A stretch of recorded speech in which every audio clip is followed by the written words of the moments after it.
¿Qué te parece? ¿Por qué los líderes occidentales están actuando como están actuando? Francia tiene una tradición. Macron, lamentablemente, recupera la tradición de Vichy, de Pétain. Se puso del lado de los nazis. Es la historia, ¿no? Porque después vienen, ¿pero cómo? Y sí. Sí, claro. Y fueron liberados por los americanos. Y en el 68, también una minoría, pero muy vocal, muy elocuente, hablaba contra los americanos, que los habían liberado hace ya 20 años, a sus padres. Los liberaron del nazismo. 500.000 de americanos murió para liberar a los franceses. Y iban con banderas de Che Guevara, con banderas de Castro, de Stalin. En fin, Macron está, lamentablemente, terminó derivando. Le tienen miedo a su población islamonazi. Esto es muy importante aclarar.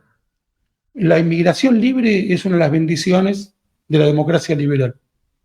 Pero los contingentes que están en contra de la democracia liberal, como el contingente islamonazi, que no son todos los musulmanes bajo ningún concepto, pero sí los que reclaman el islamonazismo como ideología.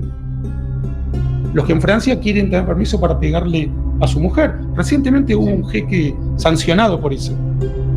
Los feligreses que comparten esas formas de comportamiento, esos son islamonazis. Se expresaron en el 2005 que quemaron miles de autos en París, prácticamente coparon. Yo escribí una nota en La Nación, parte de París. Esto que vemos fue lo que sucedió a principios de semana y durante el fin de semana pasado. Bueno, y ahora hay estadísticas, ¿sí?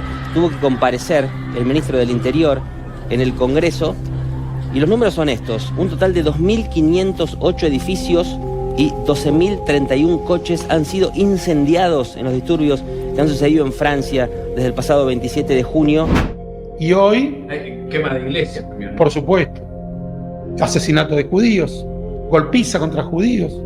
Al grito de Alá es grande. Y hoy esas banderas palestinas, que en este contexto concreto, en estas manifestaciones, ocupan el mismo lugar que la bandera de la esvástica, atemorizan a Macron. Lo ponen de algún modo contra la pared en tomar una decisión. ¿Voy a defender la democracia liberal o voy a apaciguar? Y eligió apaciguar. Y el apaciguamiento fatalmente es convalidar el asesinato de judíos en defensa, que está haciendo Macron en este momento. El occidente liberal ha tenido una actitud ambigua respecto al nazismo. Recordemos que entre el 39 y el 41 Churchill estuvo solo. Stalin fue aliado de Hitler hasta el 41 porque fue invadido por Hitler. Bueno, de hecho, los alemanes entran en Francia como entraron en su casa. Una semana. Pensá que el gueto de Varsovia, los judíos del gueto resistieron un mes, los franceses no resistieron ni una semana. Se llamó la guerra de mentirillas cuando empezó, y después no sé qué nombre ponerle, pero fueron invadidos inmediatamente, y solo, repito, liberados por los americanos. De Gaulle era una figura simbólica, no influyente en el aspecto militar. Y creo que nos falta un Churchill. Falta alguien que tenga la voz de defensa de la libertad. En este momento es Netanyahu. Yo creo que es perfectamente comparable Netanyahu con Churchill, perfectamente. Pero Netanyahu no está al frente de la segunda potencia mundial como era Inglaterra en el año 39. Ahora, si bien es cierto, Churchill estuvo solo, digamos, en todos los primeros años de la guerra, ¿Churchill tenía tan mala imagen como tiene Netanyahu ahora? Sí, hasta la invasión de Polonia, cuando vuelve Chamberlain con el papel de Múnich, pasa en nuestro tiempo, Churchill era un beligerante, un warmonger. No sé cómo pronunciarlo en inglés, pero se llama warmonger, un belicista, un disparatado. Sí, a Chamberlain le aplaudían porque había evitado la guerra. Exacto, y Churchill quería poner a la humanidad en peligro.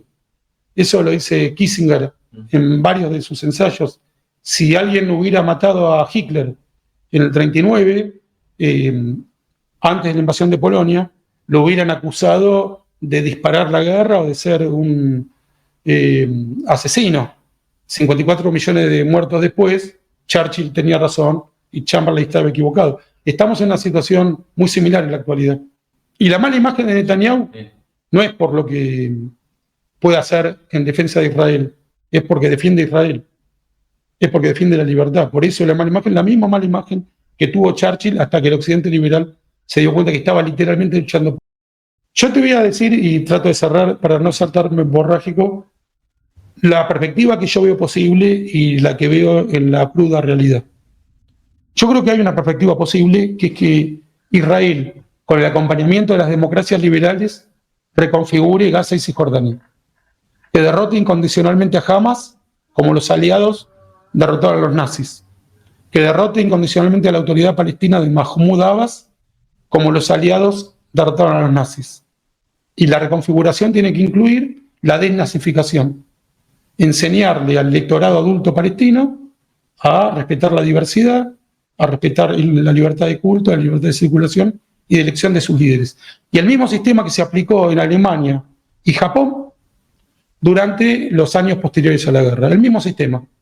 Para no extenderme, yo creo que en la actualidad solo Netanyahu es consciente de esta perspectiva, y algunos de sus aliados dentro de Israel. Pero no hay un acompañamiento del occidente liberal, que es la mejor manera de preservar la vida, la seguridad y la libertad de la mayoría de los civiles palestinos. Esta perspectiva. Si el occidente liberal lo va a acompañar a Netanyahu, vamos a tener la posibilidad de una mayor seguridad para el mundo y para Israel. Si no lo va a acompañar, las perspectivas son sombrías. ¿Occidente puede suicidarse? Sí.